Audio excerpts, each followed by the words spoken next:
All right, so welcome to another conversation. So today I'm joined with Phie Hardison, who I don't actually know too much about you. Um, and I've kind of, when I was like preparing for this, I kind of didn't want to do too much research because I wanted to kind of Mm. learn about you from you, like on like when we were actually having a conversation. Um, but I'm just thinking whether I should tell you how I came across you first, or actually let's before we do that, maybe are you able to like just introduce yourself a bit and share like who you are, what you do, and because you've got a bit of an online following as well, right? So like what do you do that people would be interested in following you for and stuff? I'm I'm Phie Hardison. I go with Phie Hardison, and I'm literally nobody. Um, I don't I don't do anything like special on the internet. Actually, I don't define myself as influencer. I don't define myself as vlogger or anything. I'm just, I guess, a loud person. Um, And since I am very honest and direct about stuff, I tweet that way. I post everything like YouTube video that way, and then like from those contents or from those tweets or posts on other social media, when people like it, I think they're following me. And now I Mm, have maybe around like 8,000 followers on each mm, twi- Twitter and Instagram. I think 8,000 each or something, and 32K on TikTok, and maybe mm. 4,000 or something on YouTube. So yeah, that's Actually, where I that am. that's interesting because I'm not sure I knew you did TikTok. What sort of um when like the videos that you make for TikTok and YouTube, what sort of how did you start make because not everyone starts like a YouTube and a TikTok channel, right? Like what made you actually start those and what sort of content do you make? Okay, so I don't have friends. Yeah, let's start from there. I don't have friends. I don't have family. I don't have people to vent to. So basically, I call social media and like YouTube um, my mental toilet. So Mm, it's like all videos, all posts are my basically my poop. mm. So I never rewatch it because like who like enters a toilet that doesn't flush like Yeah, yeah. no one does that. So yeah, that's what it is for me. Mm. So okay, so now given that we talked about your videos, this is related to how I came across you. So there's a YouTube channel which I occasionally go on and watch like some of the videos called Bengali Antinatalists. Hmm. And I think they make some of their own videos, but they also often just like re-upload content of other people they find interesting to sort of have it all in one central place. And they re-uploaded. I assume they re-uploaded it. I don't think you made the video for them. I think they re-uploaded a video you uploaded on one of your channels, and it was a video of you explaining that you're an antinatalist, and you were very like confident and open in how you said it, um, which I don't know. It kind of just like struck me as like, oh, this is someone like interesting who I want to talk to, because I think often when you I don't know. There's something about antinatalism where people are still quite like reserved. Even Hmm. in like body language. This body language when people like hunch over and they're Yeah. sort of a bit shy. When people talk about it for understandable reasons, um, And then on the video, you also showed your tattoo as well, like the tattoo of antinatalism or antinatalist spelt Mhm. in a square. And I was like, oh no, this person will be like interesting to talk to. So then I like, I felt like found your links and like noted you down. I was like, okay, some point I need to talk to this person because I thought she'd be interesting. Um, do you remember the video I'm talking about? Actually, no. All right, so that's the online toilet that you're talking about. You do something, you put it out there, and you don't. No one does a shit and then turns around and looks at it. Yeah. It's weird, it's a weird feeling, like someone just value my shit. Yeah, yeah. It's funny. Yeah. So, how did you originally become antinatalist? Like, where did that? Where did?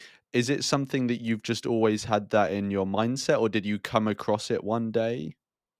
Yeah, I think I've been always antinatalist. It's just I didn't know the word antinatalist exists. Mm, And then I think I don't remember very well, but at one point I found the word antinatalist on the internet, and then I realized, oh, I am antinatalist, and that's just how it went. So it's not like I became mm. or something. It's just I've been always. Yeah, and how has having that sort of, because it's not a common mindset, right?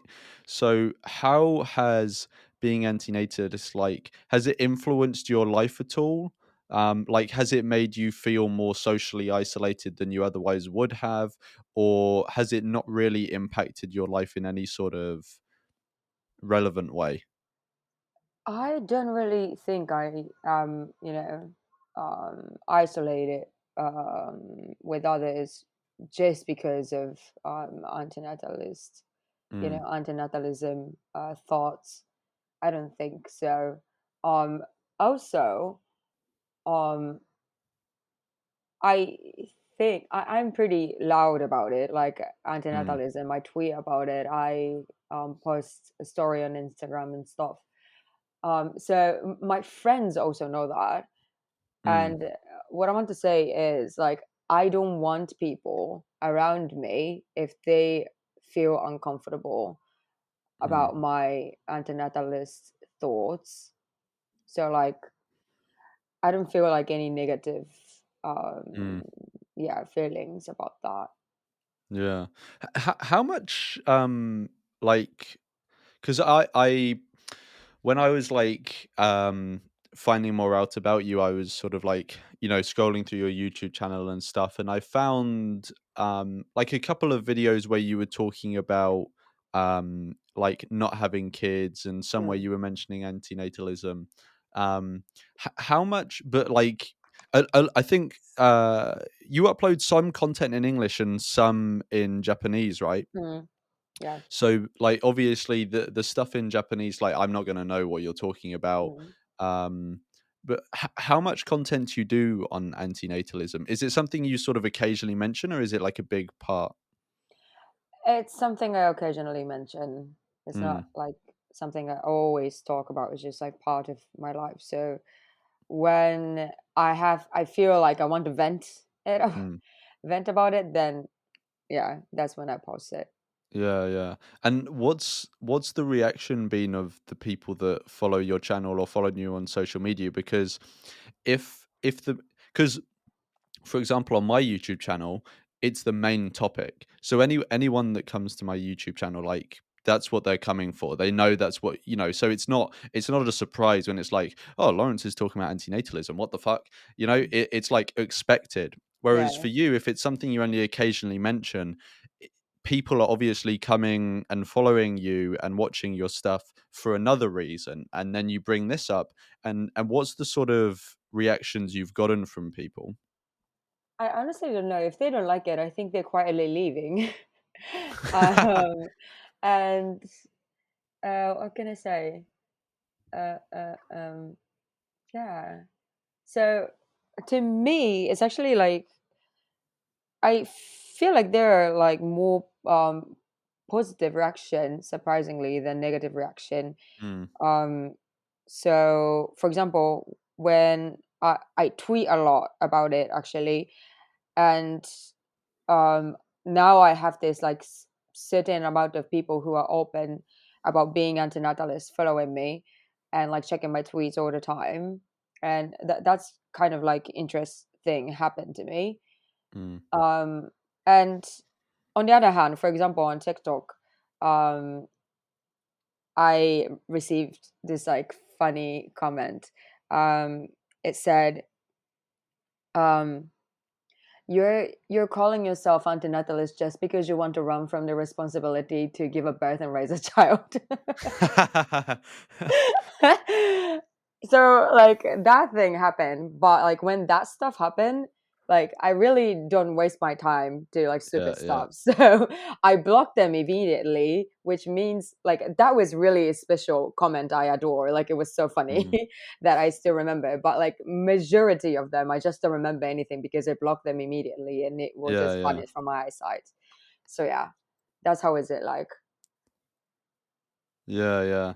It's funny like I don't know, like I haven't gotten too many of these comments, but occasionally I do get them where people always try to I think the term is like psychologize you, where basically you hold an opinion that they don't agree with and they automatically conclude that you must hold that opinion because you're mental somehow, like that you're just not right in the head. And so they have to come up with, oh, okay, well, this person is like clearly depressed or they're trying to escape. They've got issues like with responsibility and stuff. Um, and in fact, when this was how many years ago was it now? There was like a semi-viral video that I was in a while ago, like a couple of years ago now. And I think it got around like 5 million views overall and on different platforms. And when it first went out, obviously it was getting loads of comments and I was looking at the comments and so many of them, well, actually a lot of them were supportive, which was surprising to me. And I don't know if you, because you were saying you sometimes get some positive comments as well, which Mhm. I don't know. Were you surprised by those positive comments? Like, did you, when you spoke about it, do you think people would react negatively, or did you not really? You didn't. You just put it out, and you didn't really think much of what the response was going to be. I don't really think much, but like I'm really pessimistic that like I usually think that like no good things is going to happen to me. So Yeah, any kind of positive reaction will surprise me honestly in a yeah, good way. yeah. So I was really surprised as well. And I even well, they're just comments from accounts online, so I don't know who the people actually are and if what they're saying is true. But even some parents were leaving comments on like positive comments on there. Mhm. But out of the negative comments, the most common ones were someone just trying to psychologize me, saying, "Oh, this guy clearly had issues in his childhood, or he's trying to run away from something, etc., etc." So I understand where that comment's coming from. Yeah. And yeah, I don't know. I think you have like a good response to it, which is just like don't take it too seriously and kind Mm. of I kind of see them as kind of cute basically. It's like, oh, that's adorable. This person clearly can't think that well. Like, oh, that's nice. You know. Thank you for Yeah. leaving a comment for the algorithm and stuff. Yeah. Um yeah, but anyway, as I mentioned in the video that I came across you in, you showed that you had an antinatalist tattoo, and there it is. Yeah. And I wanted to ask, where did you find the did you design that yourself, or where I did designed you de myself. Yeah. okay. And, what made you wanna get an antinatalist tattoo? Because the reason I'm asking is because obviously some people just really like tattoos, and obviously by the amount of tattoos you've got, I'm Mm. assuming you're one of them, right? Yeah. But a lot of people will have tattoos that are just like decorative. They don't, they're not there to like obviously state a message. Or especially as we were saying before, a lot of antinatalists are quite reserved in how they present themselves because it's like a controversial thing and stuff. Hmm. So what made you like get a tattoo that essentially was made it so open that you were antinatalist? I honestly don't remember. I was just I don't drunk one remember night. stuff. Yeah, maybe. I don't know. Like, so basically, um, around the time I got this tattoo, I was having like really bad relationship with my mother, Mm, who I don't talk to anymore for like over 5 years now. Um, and then she's like literally one of the reason I think she is one of the reason that I am so sure that antinatalism is the thing.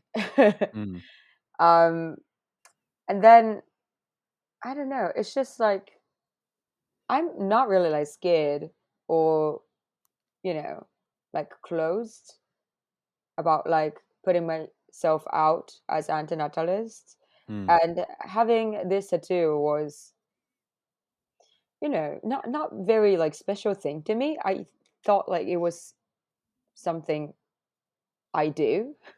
mm, And every time people ask me about tattoos, like why do you get tattoos? Um, I feel like without tattoos, my body is not complete. That's like one weird thing.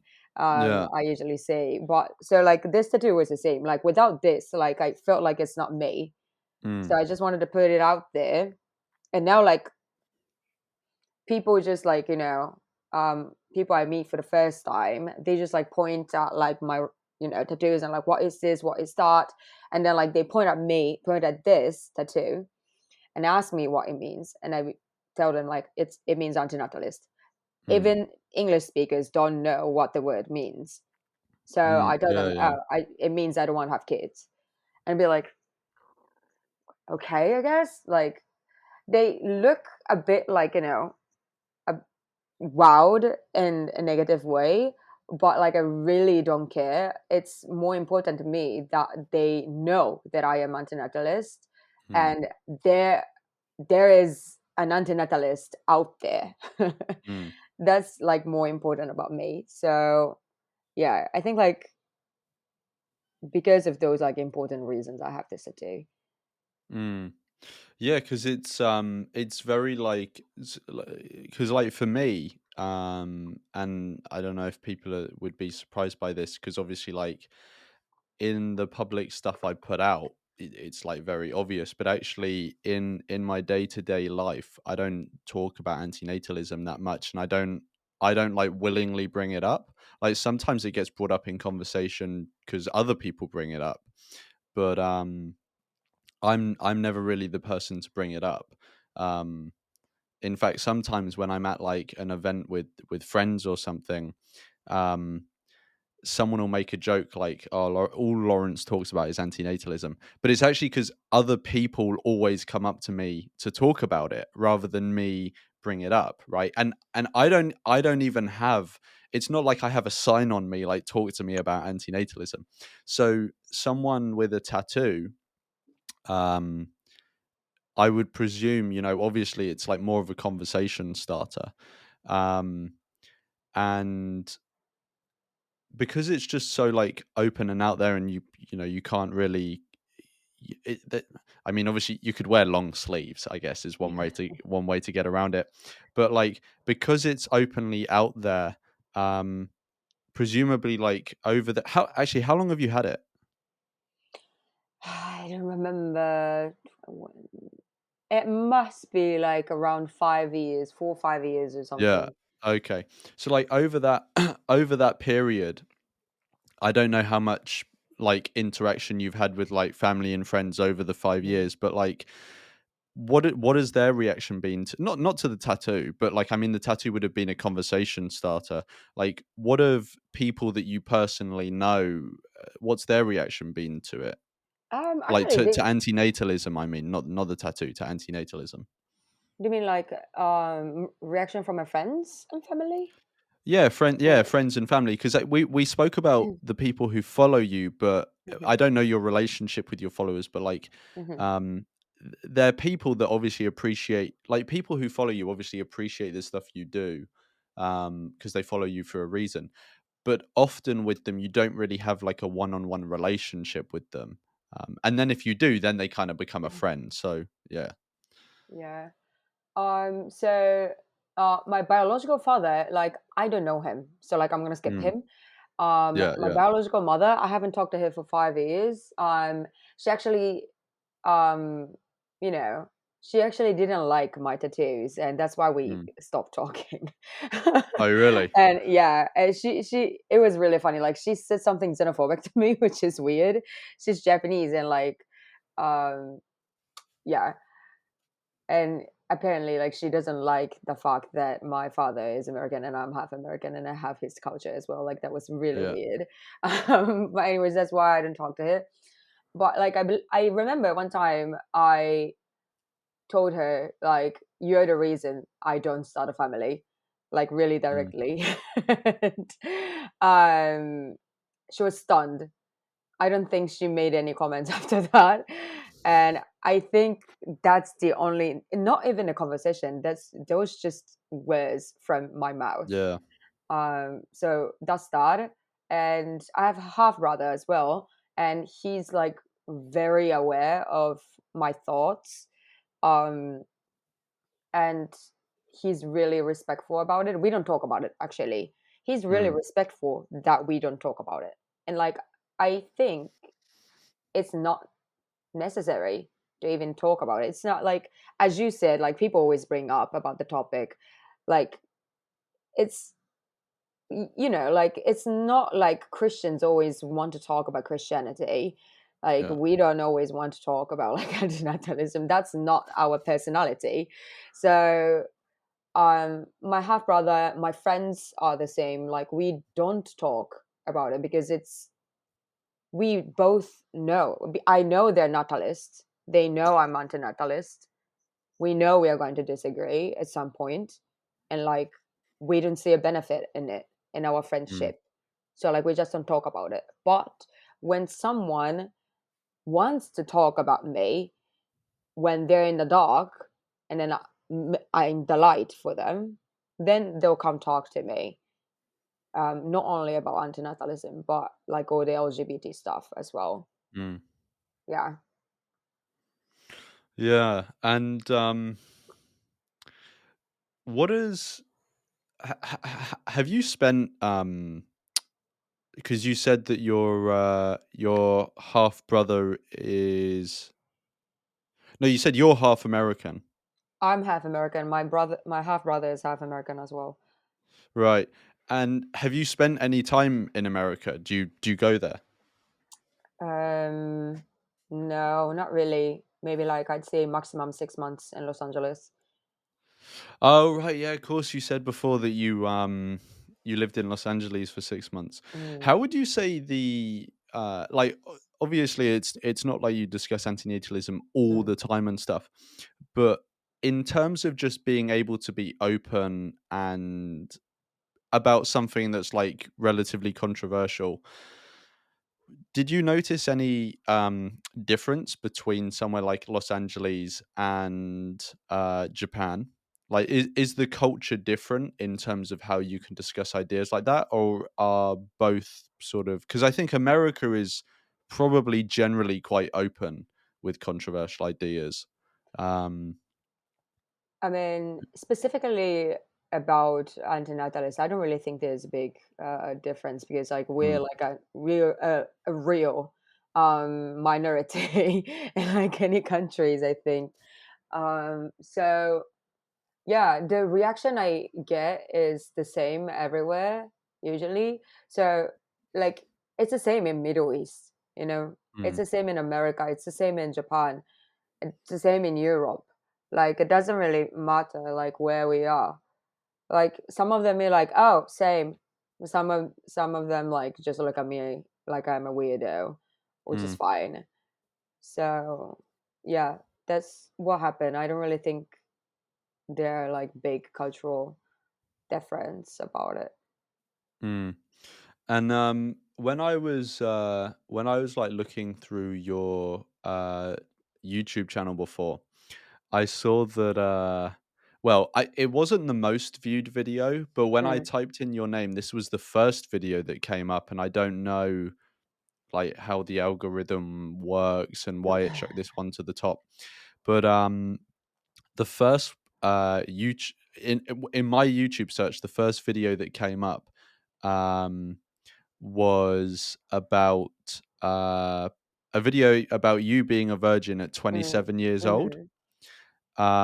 Which I thought was really interesting because like at least in the UK, I don't know about other countries around the world, but in the UK, um, the proportion of people that are virgins at, you know, 20, 25, 30, whatever age is increasing. Um, and I don't know exactly what is driving that. I would assume it's because um, people are having more of their social life is online now, rather than in person. And obviously, if more of your social life is online, more your interactions are online. Um, and virginity is the conception of virginity is still that it has to be like a physical sex for you not to be a virgin, right? So maybe more people are doing sexual things online, but it doesn't Mhm. really, that doesn't really have any overlap with the traditional conception of virginity. So maybe that's one of the key reasons driving it. But anyway, the reason I'm talking about this is because, yeah, more and more people are remaining virgins in the UK, but they don't talk about it, right? Like Mm. it's not something that people openly talk about. In Mm. fact, it's something that I think people would be embarrassed about. Mhm. um, so I was interested when I saw that video that you made.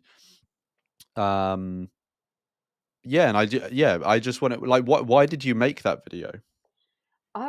I don't know. Like, usually it's just venting. Of course, that was like one of my venting because like people always ask me about my sex life Mm, and shit. And like at 27, I was like, I don't have sex. I'm a virgin, and they were like, you can't be. And I had to have that conversation over and over again. mm, So that's one of the trigger. I made a video and posted it. But then the second thing is that like I didn't want people to feel embarrassed because they're virgin at like late in 20s or 30s. It doesn't really matter. Personally, sex is really overrated to some people, especially like mm, me. And um, yeah, even after I had sex, I'm like, oh, I just should have stayed virgin. Like, like what was that? Like, what's the point? So yeah. for some people, it's not really a thing, and like I really didn't want them to feel oppressed that they had to rush to have sex, Mm, which is really unhealthy to me. So I just wanted to be someone like who tells who tells them like it is okay not to have sex, because mm, the world is really weird to me. Like the baseline is everyone have sex around age of 20. mm, If not, you're fucking weird. Like, mm. no, no. So like I just wanted to say no out loud so some people would feel safe. Yeah, it's really interesting because there's sort of so in the UK, I don't know if this translates to other sort of cultures and stuff, but Mm, in the UK, especially among younger people, well, when I say younger people, I don't know if this is the case with like young people nowadays. Um, but I would say people between the ages of sort of like um maybe sort of early 20s to mid 30s. mm, um there's sort of this you call people a virgin if they're being like a bit losery, a bit lame, etc. mm, It's like a, well, maybe this is me exposing the circles I move in, but it's like it's quite a common, like, I don't it's not even a genuine insult. It's more of like a piss take. I don't know if piss take translates into other cultures. Like, I don't know if people will understand what I mean by that. Um, but yeah, it's got like this negative connotation to it, which I think is I think it's really unhelpful because, like you said, it pressures people to do things that they don't necessarily want to do because they want to get rid of this label, right?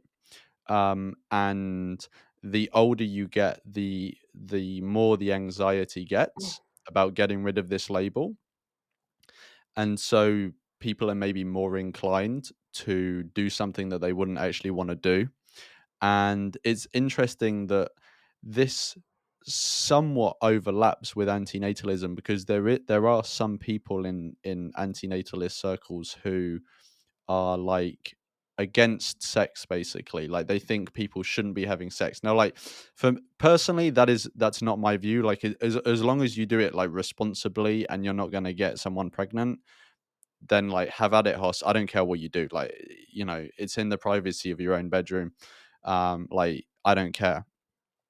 But there's this like contingent of antinatalists who are like, yeah, anti-sex, and they think, I think, I don't think it's because they are actually against sex. I think it's that they don't want people to be running the risk, and so they discourage sex, so that even though it can be done safely, they discourage it because they just think if people don't do it, then there's no chance, um, of then procreation happening and stuff.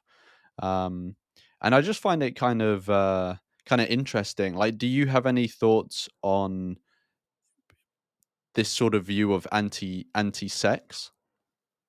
Not really. Like if you're having safe sex, then like just do whatever you want. Like, you know, like Mm, if there's consent, then and if you're like 100% like open about it, fine about it, then just go for it.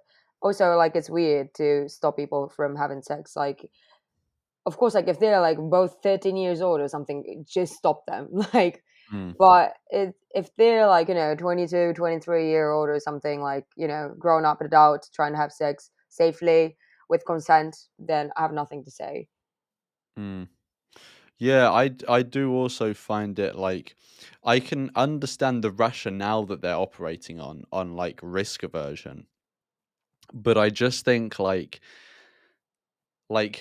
being warm, having food and water, and having sex are like these are the main things that humans want, right? Mm. And I just think like even though I understand the rationale of risk aversion, I think like being being anti-sex, I think, is just going to be so bad for PR. Like, it's just going to make like anti-natalists look like, I mean, we already look strange, right? Like, but this is just going to put it on steroids, because um someone, it's easy for people to, okay, I see someone who's got a strange opinion like antinatalism, and I'm just going to label them a loser, a weirdo, or whatever. And at the moment, we can go, oh, no, well, actually, and we can explain the reasons that we're antinatalist, right? And we can kind of question that person's point of view as well. But as soon as we say, no, I'm anti sex as well, and I don't want people to be having sex, well, then I think like the link is just like so tenuous that I think it does leave us open to being labeled as weirdos, um without being able to really explain it well, I don't think. So, The thing about like let's say like the difference between anti-sex and antinatalism is mm, that the logicality. um I think antinatalism has like 100% decent logic behind it. Anti-sex, no, it doesn't mm, have good logic behind it. So like it's, for me, it's completely like different thing. And then if someone is anti-sex, then they need to review their logic and mm, find out like how they can be 100%, they will for sure realize it cannot go 100% with their Mm, theory or logic, because it's none of their business. Like, mm. and then like Yeah, and it's safe as well. So yeah, exactly. All of this caveat is like, you know, um, do it safely, etc., etc. yeah, But I mean, if anyone is watching or listening and is one of these people who is anti-sex, and and you think like we're talking about it in, you know, like an uninformed way or something, then please leave a comment, because I think it would be interesting to talk to someone like yeah, that, and hear their point of view more. But yeah, from what I've heard, it just seems like extra baggage that we really don't need, and would just it just make everything like harder. Um, yeah. Honestly, like I'm absolutely 100% fine like that the person like themselves are being anti-sex by themselves, and then like not saying anything to others. But if they're yeah, pushing yeah, the idea to others, then like, it's going to be another conversation. So yeah, also I'd love to hear like what they have to yeah, say yeah, about it.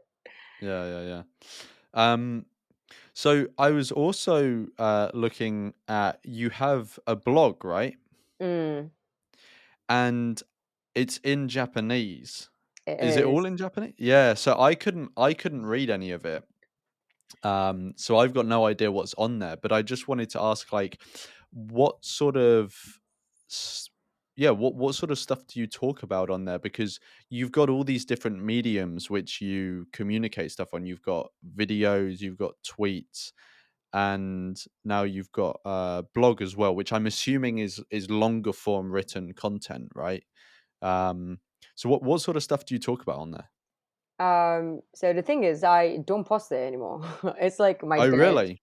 yeah, it's like my dead Uh, posting space or something. Like I haven't posted for, I believe, over 5 years or something. But I used to post about like, um, stuff like travel tips and tricks, or like mm, me just talking shit about people around me. Like I think those were just it. yeah, yeah. What you were saying about travel tips and tricks, and I saw that you travel quite a lot, right? I do, yeah. I just came back from Middle East a few weeks ago as well. Yeah. Yeah.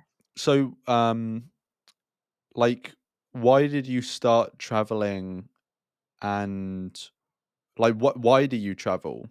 Do you is it part of like the content that you put out, or do you just do it for enjoyment, and the content you put out is kind of like alongside it? It's not really part of it. I do it for myself. It's just for fun. Mm. Um, Content just comes after that. Yeah, yeah. Yeah, and um, I don't want to die without knowing many stuff. Mm. So, like, I just want to learn um, more about it by traveling. Like, for example, this time I went to Palestine slash Israel, Lebanon, and then Syria. People have a lot of things to say about them, but they've never been Mm. there. Mm. And I didn't want to become one of them, Mm. like saying stuff without knowing, or like knowing the place. So I went there, and my view, like some of my view went stronger. Some of my view were like, you know, changed like 180 degrees. Like, Mm. so yeah, that's why I travel. I just want to know more and like learn more. Also, I'm kind of like adrenaline junkie, so I love being in trouble abroad. Yeah, yeah. Yeah.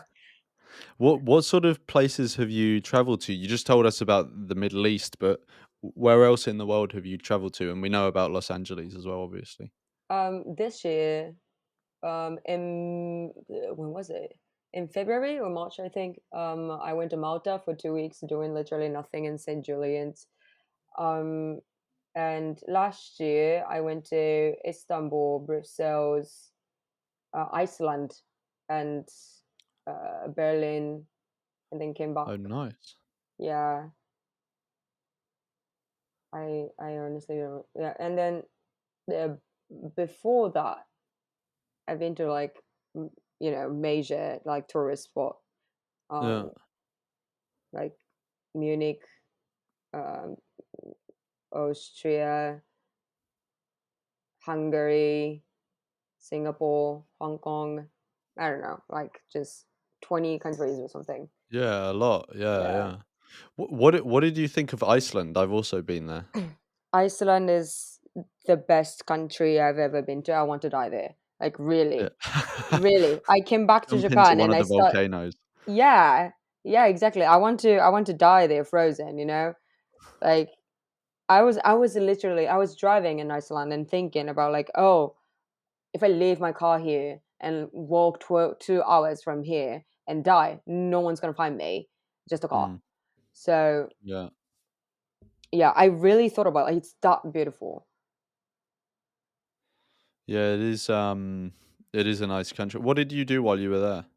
I was just driving. Because they have a loop road, right? So you can go around the whole country. Yeah, I could only do I was only there for like 5 days or something, so I could only Mm, um drive 5 days, maybe like 25% of the land I mm. could drove.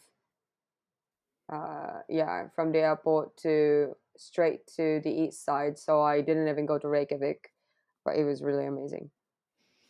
Yeah, when I was there, I went with a few friends, and we just we were only there for I think Mm, 3 days or something. mm, Not very long at all. And we rented a car and drove around a bit, and like slept in the car as well. It was like a very low budget. yeah. Yeah, like we didn't sleep in hotels and stuff Mm, because we just wanted to keep things very cheap. But yeah, we went to see like some of the geysers and the waterfalls, and mm, it's yeah, it's a pretty insane country. And we went.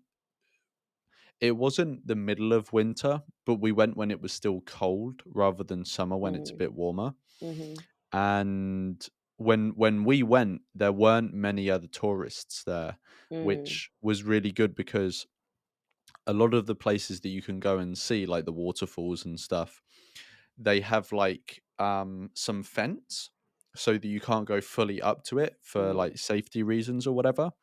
And there's someone there checking that you don't. But when we went, because there was hardly any tourists there, they just hadn't bothered employing people to guard the mm, place for that mm. part of the year. So it was just left empty and open. So you could just walk over the fence and go. So we like went right up into the waterfalls, and to be honest, it was actually probably pretty dangerous. Like I think if like one of us could have slipped and Mm, maybe even like killed ourselves. But mm. it was a pretty cool place. I'd recommend anyone who can go or gets the opportunity to go, because it's yeah, it's pretty cool. And I didn't explore all of it. And they have these horses there. Did you see any of the horses when you were there? Yeah, I think I did. Yeah, and they're sort of like they're different from regular horses that you see, like, just around. Um they're more sort of like short and compact, and they're fuzzy as well, like they're very Yeah, yeah. fuzzy. Um which was yeah, it was cool. And they yeah, their hair feels very different to horses that, Mm. we at least we have in Europe, like the horses that you see around Europe. So yeah, I'd recommend any. Do you have a recommendation of, apart from Iceland, if someone could go anywhere that you've been and you really liked, where would you send them? I would recommend Hungary and Syria. Oh, really? Yeah. And why those two? Hungary is just like beautiful, food is good, and things are cheap. Also, drinks are amazing as well. Mm, Like hands down. Like I'm Japanese. Like I'm really, I have really strong opinion about food. Like I mm. think Japanese food is the best, and I thought like nothing can beat it. But I went to Hungary and I was like, oh, maybe Hungarian food can compete. So yeah, Hungary is really good. Um, and I like the people there too. Like people Mm, say Hungary people looks grumpy, but like it wasn't like that to me. mm. It didn't look like that to me. Yeah, And yeah. Syria, again, like people are really amazing. They're like such a like bunch of sweethearts, like walking down the streets. um, and people are amazing. Also, they're like uh, religious, historical landmarks as well that you can Mm, hike or visit, which is amazing. And again, food is really good there too. mm, Also cheap right now. If you're with Syrian tour guide, everything's going to be cheap. So yeah. yeah, And and if you're not with a tour guide and they see that you're a foreigner, they charge you double the price, which is what people do everywhere.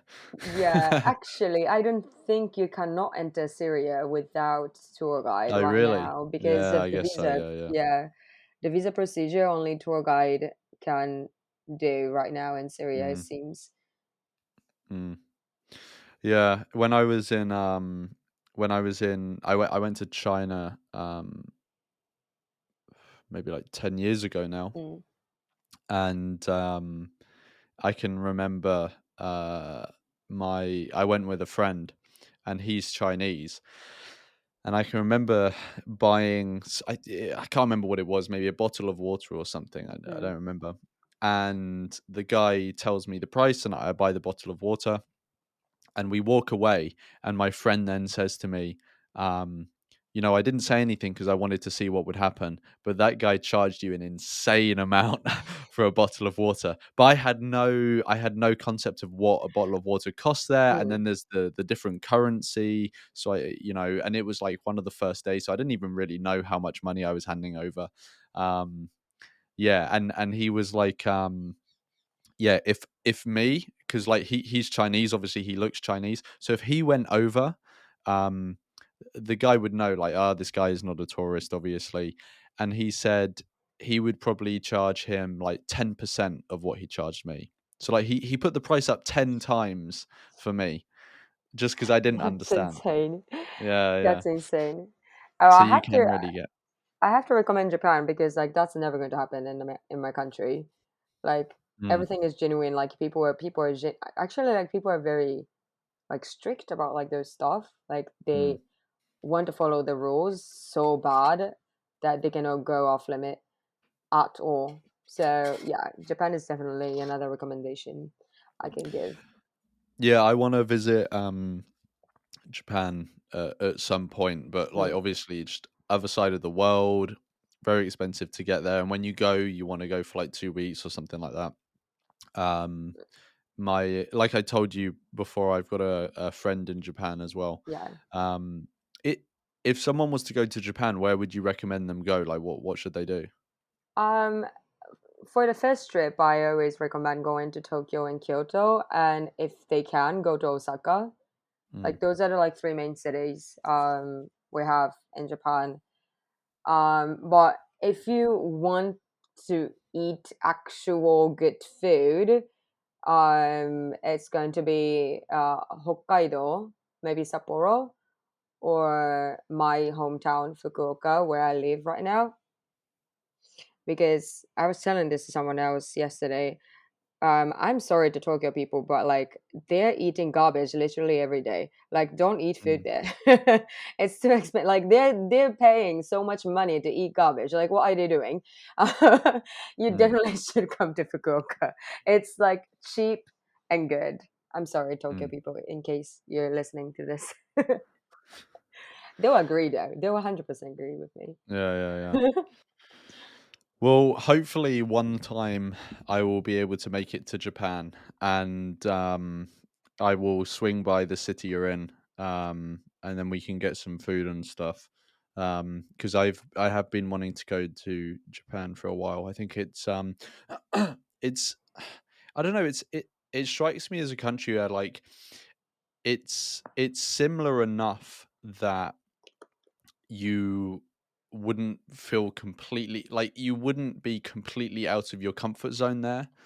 Mm, Um, but also in terms of the culture, it's very different. Um, and I don't know, that sort of mixture just kind of appeals to me. Like there's some, sometimes I want to go places where it's a bit harder, like there's less technology, stuff like that, and it's more Mm. in it you it's a more like interesting place to go in terms of how you practically change the things that you do.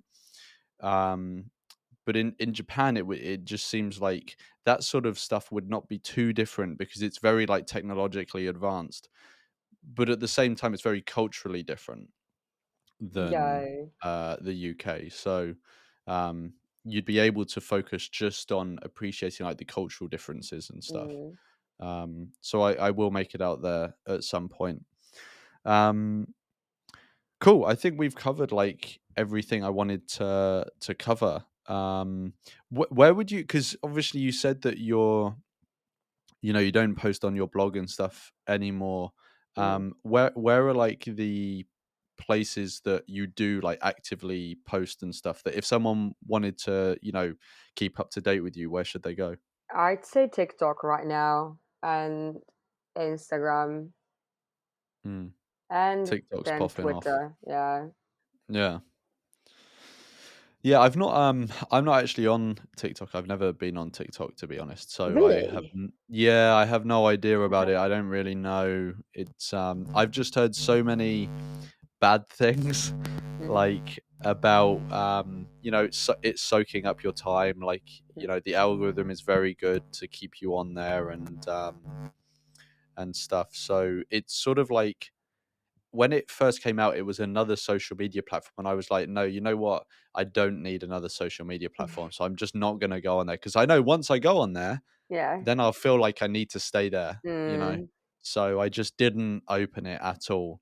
um and yeah, because I've already got like Twitter, Facebook, Instagram, and it's like three is a lot already. I don't need Is. three. Well, I don't need more than three. Well, I don't need three, but I don't need more than three. Yeah. Um, but yeah, anyway, so I'll get all the links for those and put them in the description so that people can find them. But Awesome. yeah, thank you so much for coming on, and hopefully now, whenever you put out something antinatalist, you'll get a few more people who are supportive. Hopefully, fingers crossed. Yeah. Well, thanks so much for coming on, Fee, and I will talk to you whenever I talk to you next.